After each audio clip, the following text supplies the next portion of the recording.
So I got caught in the rain tonight, like torrential downpour, when I got off the tram, and I have a 14-minute walk back home. So um, that was fun.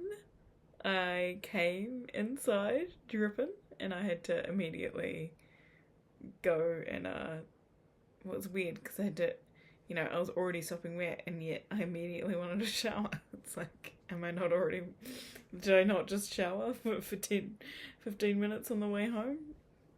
Anyway, humans are weird, aren't they? So, yeah, it actually meant usually I get home, I stay in my, day outfit, and I record a video. I didn't do that because I wouldn't have had anywhere I could sit without dripping everywhere. So here we are.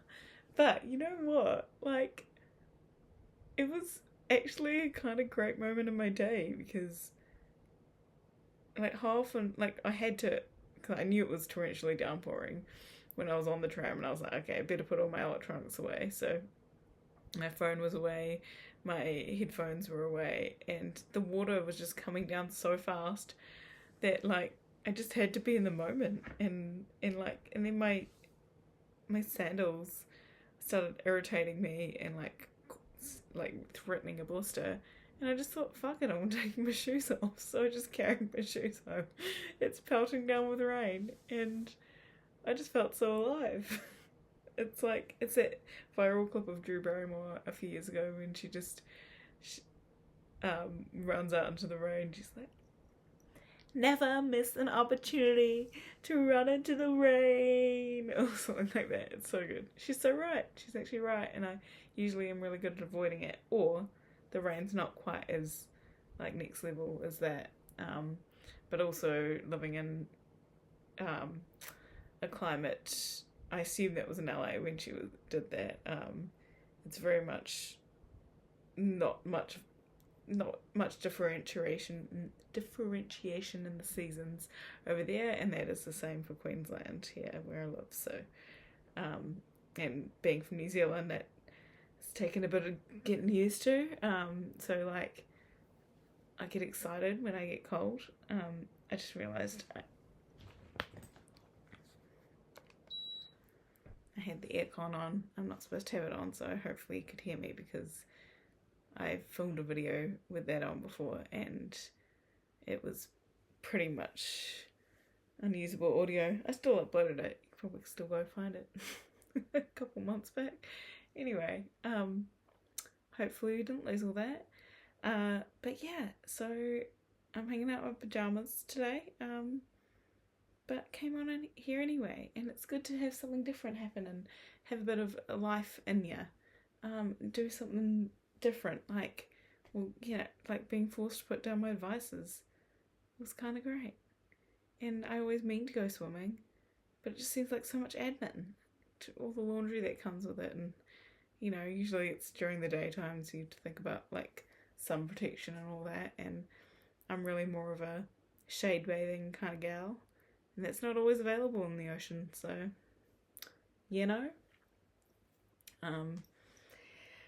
yeah. So the past couple of days I've been talking about internal validation versus external validation, how we all seek external validation.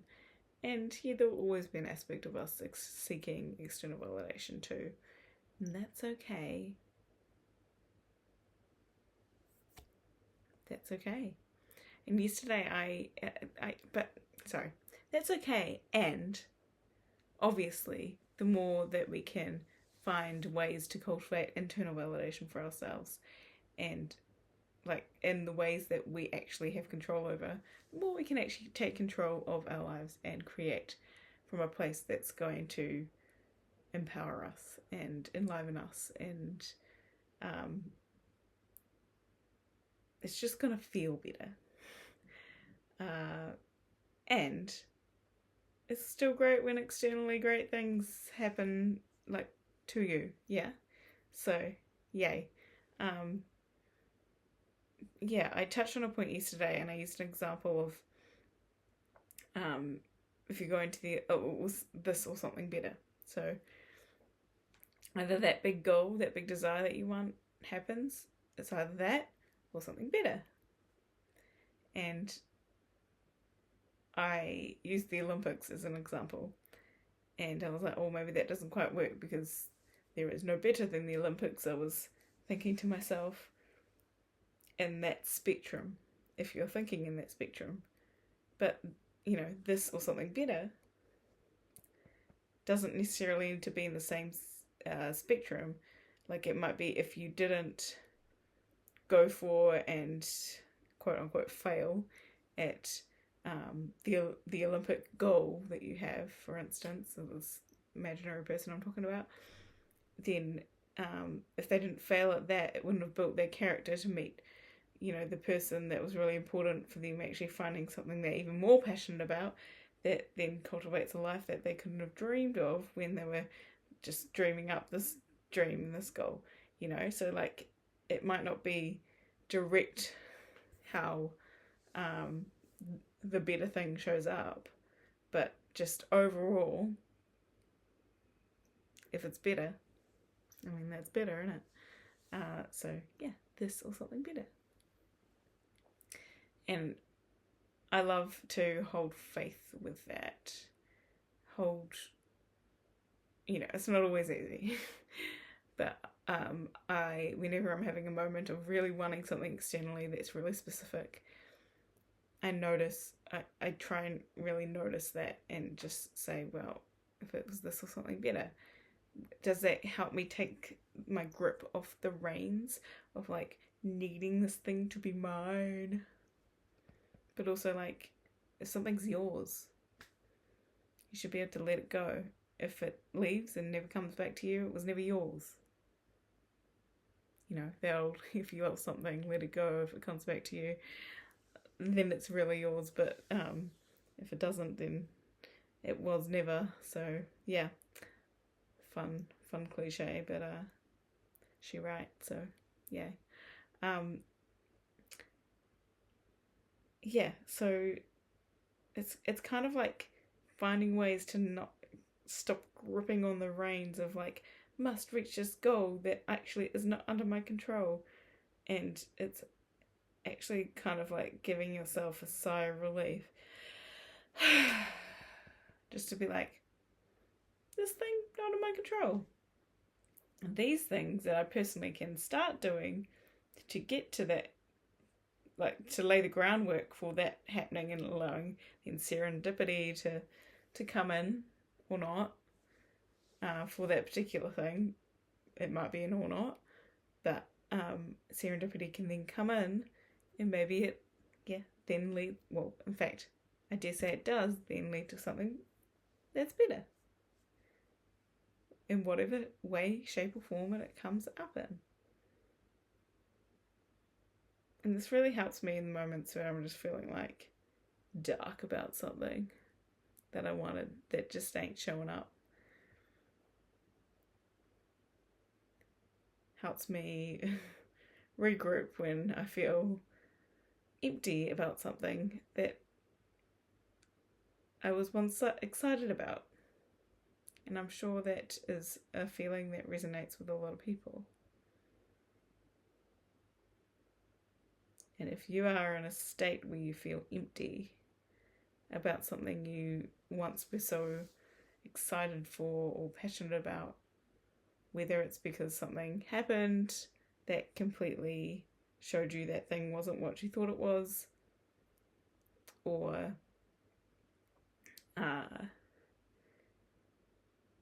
it's just not been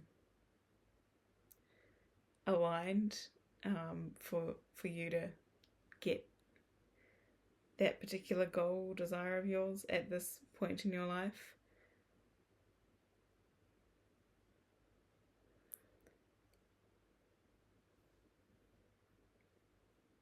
Either way,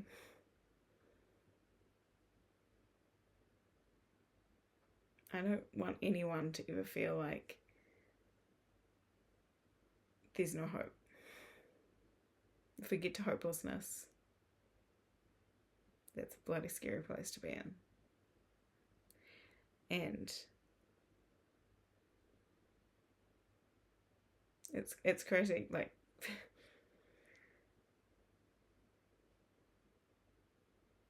I know technically in like Pandora's box, when, you know, all these bad things were coming out, and then they're about to close the box to stop anything else coming up, and then hope came out. Like, that sounds like positive and good, that hope is there. But sometimes there's things that you need to actually give up hope on, because the real world experience is not showing you that that's something worth continuing to show up for, while still respecting yourself and your boundaries and what's important to you. And yeah, sometimes hope can keep us hanging on to something that we would be better not to hang on to. But at the same time, like, I want you to learn to know, love, and trust yourself so deeply. Maybe you already do. But I want people to love, trust, and know themselves so deeply that in a moment where they're in an empty feeling, and like maybe they've just been seriously let down by some external thing, they then take a deep breath, exhale longer than they inhale, and think, you know, have the moment, let the emotions run through their body, but think, okay, this is awful, this is not great, that my hope for this thing is not being healthy for me, because I just keep getting slapped in the face by this thing. But maybe, can I redirect that hope? Can I notice when my hope's going towards that specific thing that I have no control over? And can I redirect that hope to, instead of this, something better? Instead of this, something better that's going to be more aligned, that's not going to have me doubt myself, that, you know, at some point I won't need the hope so much because it'll already be fully fleshed, and I'll just be hoping that I get to keep it, you know. That'll be the element of hope, is just that I just want it to stay with me, if it is something that can stay for a time period.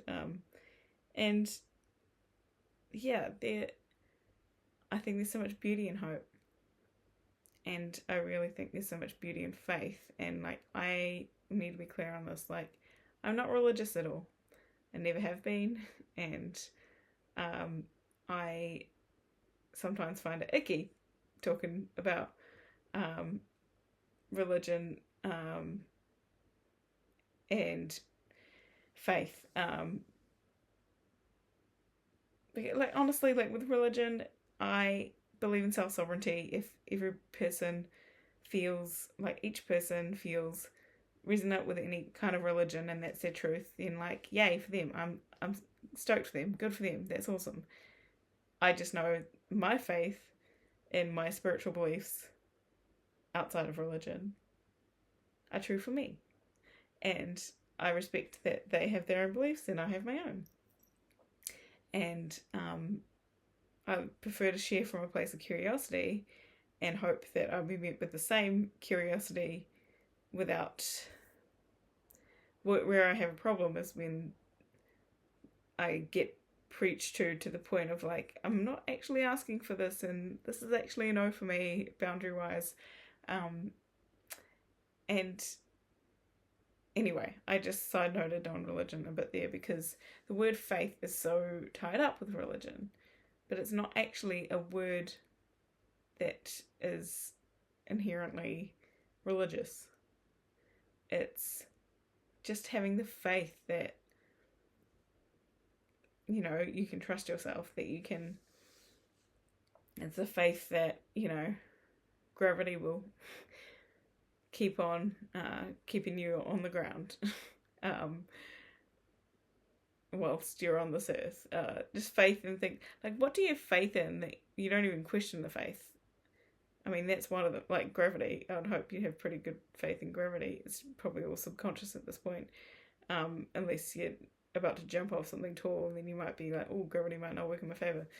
So I don't have faith that I'll be surviving that. But yeah, having faith is like so important, and it's not tangible. You can try and explain your faith in something to someone, but they don't have your perspective, your unique lived experience, and your unique understanding and view of the world, and why you formed all those views that you have faith in.